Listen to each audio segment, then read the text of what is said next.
Hello and welcome to the cryptocurrency news channel. Today we're going to talk about a couple days ago, actually like a day or two ago, where Coinbase actually went down.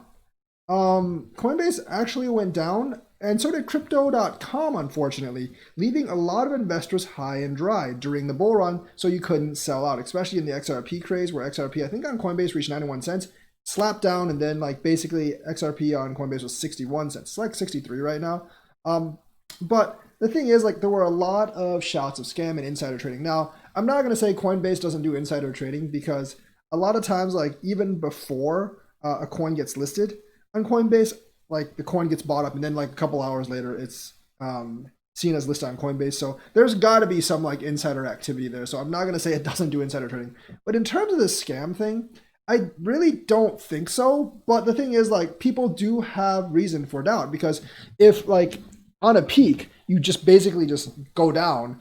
Obviously, that gives insiders a way to actually trade, and then outsiders, people who use the exchange, don't really have a way to do anything. So I can see why people would actually expect it. My guess is that like Coinbase, Crypto.com just can't take the capacity. They kind of tend to crash when we have a big pump or a big dump, and that doesn't leave people with that many options, especially if you live in like New York, Florida, Texas, etc. Because Binance.us is not available in those. There is Kraken, but that's also not available in those places. There's also BitTrue and a couple of others, but those I don't know if they're officially sanctioned or not. So like you basically got Coinbase, Gemini, Binance.us, and Kraken. Those are the big four that you actually have, and Crypto.com. So those are the five that you have, and of the five, like two or three are not available in several states. You also have the option for DEXs like Uniswap.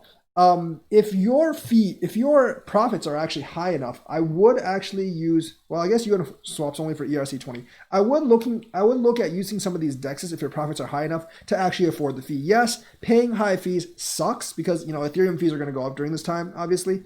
But if you're talking about tens of thousands of dollars in profits, paying 20, 30 bucks in fees honestly is not all that bad. So I would definitely look to some of those DEXs in this time.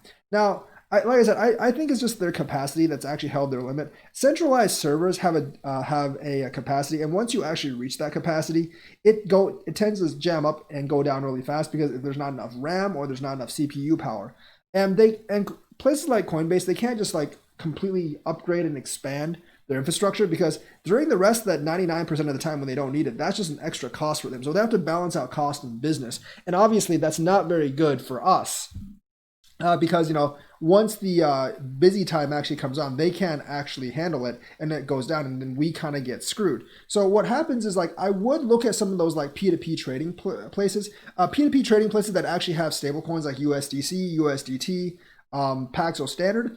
And what I would actually do is like when you see your coin go up and you want to sell into one of those stable coins. And then once Coinbase or Binance comes back up, you can transfer those stable coins to Coinbase, Binance, Kraken, Crypto.com, whatever, and then sell them at 1-to-1 because stable coins don't really go down. Whereas like if you're just holding XRP or BTC, it can actually go down during that kind of crash. So basically like if you want to sell at the top, have some of it in DEXs as well, ready to actually transfer.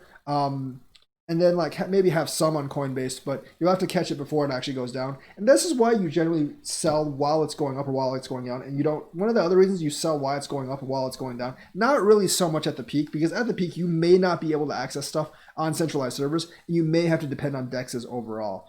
I mean, remember, a lot of people say like you don't lose money if you don't sell. The opposite is actually true. You don't actually make any money until you actually sell. So if you want to like maximize in on that profit, be ready on some of the DEXs as well.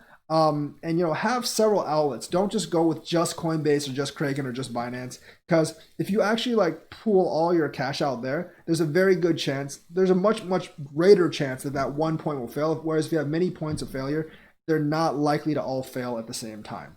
So that's kind of like my view on it. I don't really think like the exchange crashing is like a scam or anything, but I do think there are serious problems with their capacity, and it's not problems that will be fixed anytime soon.